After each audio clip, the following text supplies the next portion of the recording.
यदि आप SSC, CPO, SSC GD और अन्य किसी फ़ोर्स की तैयारी कर रहे हैं, तो ये वीडियो आप लोगों के लिए बहुत ज़्यादा हेल्पफुल होने वाली है, क्योंकि मैं इस वीडियो में आप लोगों के लिए मेडिकल से रिलेटेड और डॉक्यूमेंट वेरिफिकेशन, जो इम्पोर्टेंट डॉक्यूमेंट्स होते हैं, उससे रिलेटेड बात करने वाला हूँ। तो welcome in my YouTube channels. So सबसे पहले हम बात करेंगे डॉक्यूमेंट वेरिफिकेशन, क्योंकि आजकल जो मेडिकल और डॉक्यूमेंट वेरिफिकेशन एक ही दिन हो रहे हैं। तो जो हमारी जो प्रोसेस होती है, उसमें सबसे पहले डॉक्यूमेंट वेरिफिकेशन होता है, उसी के बाद ही आपको मेडिकल के लिए भेजा जाएगा। अ, तो सबसे पहले आपके पास एडमिट कार्ड होना चाहिए। आप जिस भी पेपर की तैयारी कर रहे हैं, जिसका भी आपका एग्ज़ाम मतलब मेडिकल है, तो उसका एडमिट कार्ड होना चाहिए। और उसके साथ आपकी 4 फ़ोटो तो मिनिमम रख ही लेना, कलर फ़ोटो और पासपोर्ट साइज़। और उसके साथ आपकी अपडेटेड आधार कार्ड और पैन कार्ड है तो वो भी ले जाना, क्योंकि कई लोग मैंने देखे सेंटर पे कि जो वो 10th क्लास नहीं, उन्होंने 56 में आधार कार्ड बनाया होगा, वही लेके आए, तो उनको पहचानने में दिक्कत हो रही थी, तब उनको 2-2 3-3 आईडी मांग रहे थे। तो आप लोगों का अगर आधार कार्ड अपडेटेड नहीं है तो वो करा लेना। और उसके साथ अब डीएल जो अगर जो दिल्ली पुलिस एसआई की तैयारी कर रहे हैं, दिल्ली पुलिस कांस्टेबल की तैयारी कर रहे हैं, तो उनके लिए डीएल मैंडेटरी है। और अगर क्लास 10th की आपकी अगर स्टेट बोर्ड से कर रखा है, तो आपकी जो मार्कशीट होती है और सर्टिफिकेट दोनों एक ही में होता है। अगर आपने सीबीएसई से कर रखा है, तो आपकी मार्कशीट और जो सर्टिफिकेट होता है, उनकी ओरिजिनल और उनकी एक एक कॉपी भी ले जानी है। ये इस चीज़ का ध्यान रखें। और ऐसे ही 12th का भी अगर सीबीएसई कर रखा है, तो उसकी मार्कशीट और सर्टिफिकेट दोनों की कॉपी और ओरिजिनल भी ले जाने हैं। और इसके बाद बहुत से लोगों के डाउट्स यहाँ से स्टार्ट हो जाते हैं कि ग्रेजुएशन में प्रोविज़नल से हो जाएगा, या उसकी जो डिग्री की है ओरिजिनल जो डिग्री होता है फाइनल ईयर के बाद जो मिलती है, उससे डाउट हो जाएगा। देखिए, जो हमारे सेंटर में हुआ था एसएससी सीपीओ 2023 पे आईटीबी डिग्री कैंप, जो कि बेस हॉस्पिटल न्यू दिल्ली पे है। तो वहाँ पे क्या मांग रहे थे, अगर आप प्रोविज़नल लगा रहे हैं, तो प्रोविज़नल के साथ आपकी 3 ईयर की मार्कशीट, अगर सेमेस्टर है तो सेमेस्टर की मार्कशीट, जो मेन होता है वो सिक्स्थ सेमेस्टर का या थर्ड ईयर का था, क्योंकि उसमें सभी सेमेस्टर के कंबाइंड होते हैं। और अगर आपके पास डिग्री है, तो डिग्री के साथ आपकी मार्कशीट लगा भी सकते हैं, नहीं भी लगा सकते हैं। हमारे सेंटर में नहीं लगा रहे थे, डिग्री है तो फिर बाकी ईयर की मार्कशीट से उनका कोई वो नहीं ले रहे थे। और तो ग्रेजुएशन की जो आपके डाउट हैं, वो शायद क्लियर हो चुके होंगे। एक बार और रिपीट कर देता हूँ। अगर आपके पास डिग्री है, तो डिग्री के साथ मार्कशीट नहीं ले रहे थे। और अगर आप प्रोविज़नल लगाने की सोच रहे हैं, तो आपके पास या तो 6 सेमेस्टर की मार्कशीट होनी चाहिए, ओरिजिनल भी और फ़ोटोकॉपी भी, और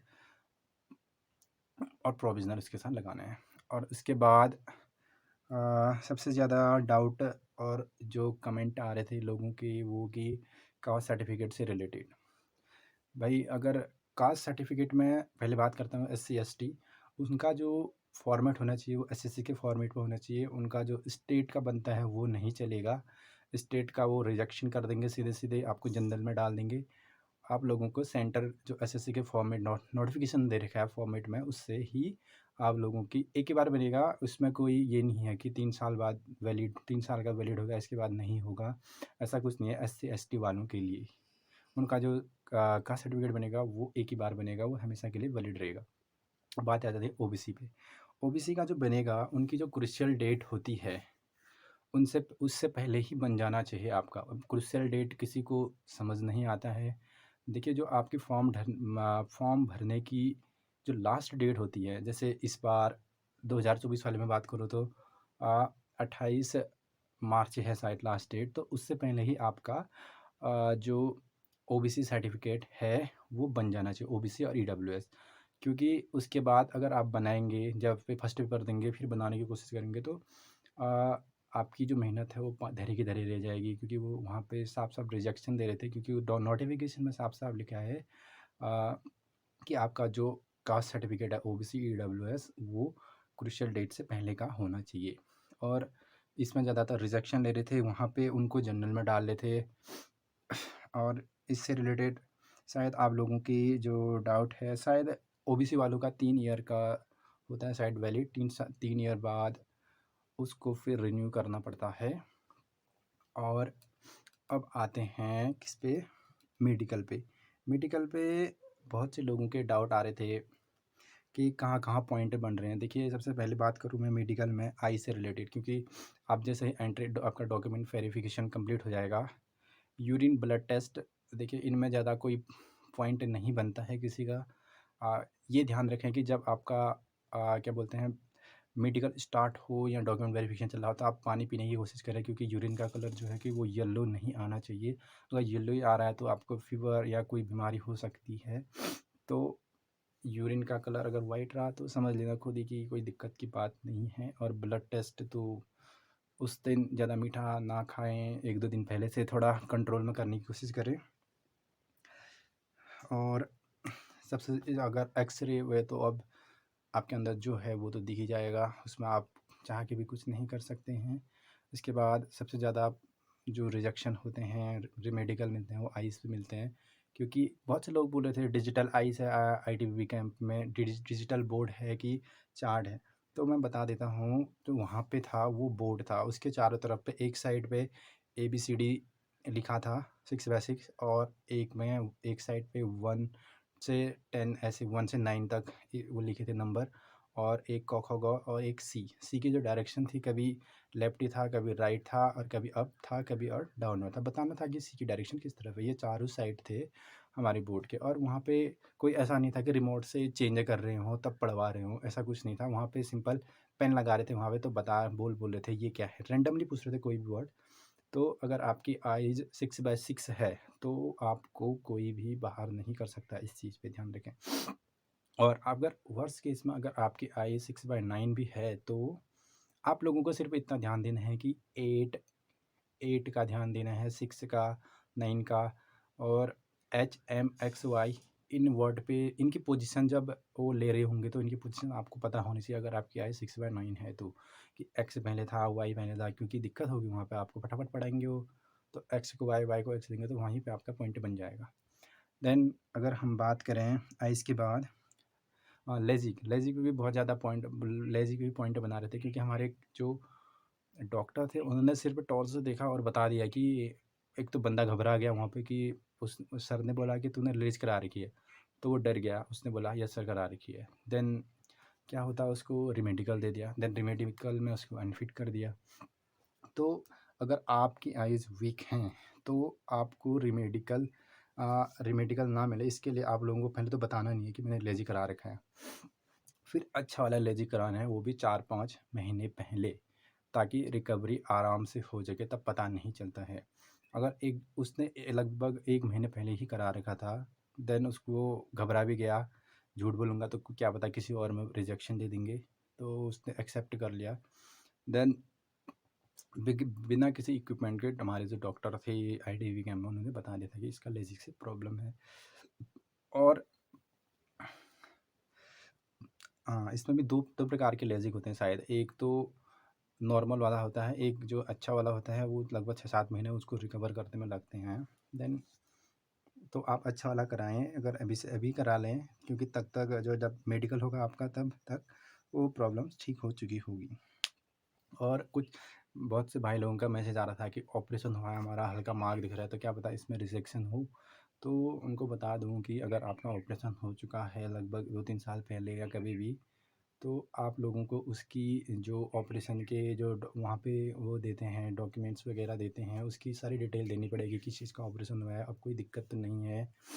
और क्या पता अगर मार्क ज़्यादा ही गहरा है, अगर चेस्ट पे जैसा है या पेट पे जैसा है, तो दूर से दिख रहा है, तो आपको रिमेडिकल दे सकते हैं। अगर उसके बाद स्पेशलिस्ट चेक करेगा आप लोगों की जो दिक्कत है, देन अगर सही कंडीशन होगी अब, तो आपको पास कर दिया जाएगा। और बहुत से लोग पूछ रहे थे नॉक-नीज़, देखिए नॉक-नीज़ में हमारे ग्रुप से कोई भाग नहीं हुआ था। नॉक-नीज़ में एक की थी प्रॉब्लम, उसके साफ-साफ ऐसे मिल रहे थे उसकी टाँगें, लेकिन अ, उसके स्केल से नापा, उसको लेटाया, उसके लेटने के बाद एक इतनी सी मोटी लकड़ी की वो थी, पट्टी थी, उसको डाला, तभी टच हो रहा था, लेकिन उसको फिर भी पास कर दिया था। शायद ज़्यादा पॉइंट उनके बाद स्केल से एंगल करा उसको चलाया इधर-उधर, जो बरामदा था उस पे चलाया, उसके बाद उसको पास कर दिया था। रेमेडिकल नहीं मिला उसको नॉक-नीज पे। और वेरिकोज़ वेन के लिए हमको लगभग 200 टाइम जंप कराया था। 200 टाइम जंप कराया था। देन जंप कराने के बाद जिसकी वेरिकोज़ वेन होती है उसको दिख जाता है, लेकिन हमारे ग्रुप से ऐसा कोई नहीं था वेरिकोज़ वेन वाला। एक बीपी वाला पॉइंट भी बनता है लोगों, मैंने देखा है वहाँ पे ज़्यादा घबरा जाते हैं लोग।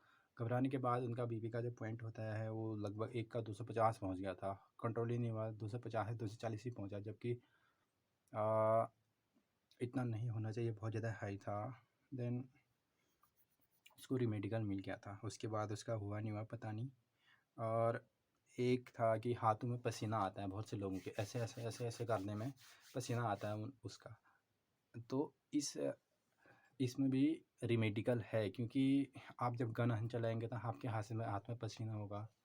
तो इसमें भी बहुत ज़्यादा दिक्कत होती है, क्योंकि मैंने जो जीडी में एक मेरा गांव का था, तो उसके हाथों में पसीना था, उसका मतलब सब कुछ हो गया था, बस मेडिकल बचा था। उसका हाथ में पसीना आता था, ऐसे करने में मतलब पूरे गीले हो जाते थे हाथ, उसको परमानेंट रिजेक्शन मिल गया था। और कान से रिलेटेड भी आता है कि अगर किसी के कान में ऑपरेशन हुआ होता है या कान में मार्क है, तो तब भी देखिए कान में साफ़ कराने होते हैं बस, और कान साफ़ कराना। और जो मार्क है उससे मेरे को नहीं लगा कि किसी को बाहर कर रहे हैं, क्योंकि कान के वजह से किसी को बाहर नहीं कर रहे थे हमारे ग्रुप में। तो और मतलब इधर दूसरे ग्रुप थे, उनमें भी कान में तो किसी की दिक्कत होती नहीं है, बस कान साफ़ करा लेना। और एक मेटल का ले रहे थे वो, उससे आवाज़ चेक कर रहे थे, ऐसा था लंबा, ऐसे बजा रहे थे, तो बोल रहे थे कि आवाज़ आ रही है नहीं आ रही है, आवाज़ आ रही है तो कब स्टॉप हो रही है, क्योंकि वो शायद एक दो बार बजाने से बजता है, एक बार बजाओगे तो नहीं बजेगा। अगर आप बोलोगे एक बार बजाने पे आवाज़ आ रही है बोलोगे, तो आपको पॉइंटें दे देंगी। अच्छे से सुन के ही देना है, क्योंकि उनको पता होता है कि 2 बार बजाएँगे तो तभी आवाज़ आएगी, ऐसे 2 बार मारेंगे तब आवाज़ आएगी, एक ही बार बजाएँगे तो आवाज़ नहीं आएगी। तो ये अच्छे से सुनना है, तभी बताना है कि आवाज़ आ रही है और अब स्टॉप हो चुकी है। और दाँत दाँत आपके 28 होने चाहिए। 1-2 ख़राब चल सकते हैं, इसमें कोई दिक्कत बात नहीं है। ख़राब है तो उनको फ़ील करके जाएँ, कोई दिक्कत नहीं होगी। फीलिंग से रिलेटेड भी था कि दाँत को फ़ील करके दाँत टेढ़े-मेढ़े हैं तो क्या पता रिजेक्शन दे दे, ऐसा कुछ नहीं है। टेढ़े-मेढ़े में हमारे ग्रुप में एक ऐसे-वैसे दाँत थे, लेकिन उनको रिजेक्शन नहीं मिला, कुछ भी नहीं हुआ। दाँत बस आपके 28 होने चाहिए, सही होने चाहिए। और कोई अगर 1-2 में ख़राब भी हैं तो उसको फ़ील करके जाएँ, आपको कोई दिक्कत नहीं होगी। और बस इतने ही डाउट थे। और फिर भी मेरे से कोई अगर क्वेरीज छूट गई होगी तो कमेंट करें, मैं उसका जवाब ज़रूर दूंगा आप लोगों को। और जिन लोगों का 2024 में एग्ज़ाम है उसके लिए भी मैं एक स्ट्रेटजी वीडियो लेके आऊँगा जल्दी ही, जो बिगिनर हैं, क्योंकि 1-2 महीने बचे हैं, तो 2 महीने में आप मैक्सिमम स्कोर कैसे कर सकते हैं। तो थैंक यू।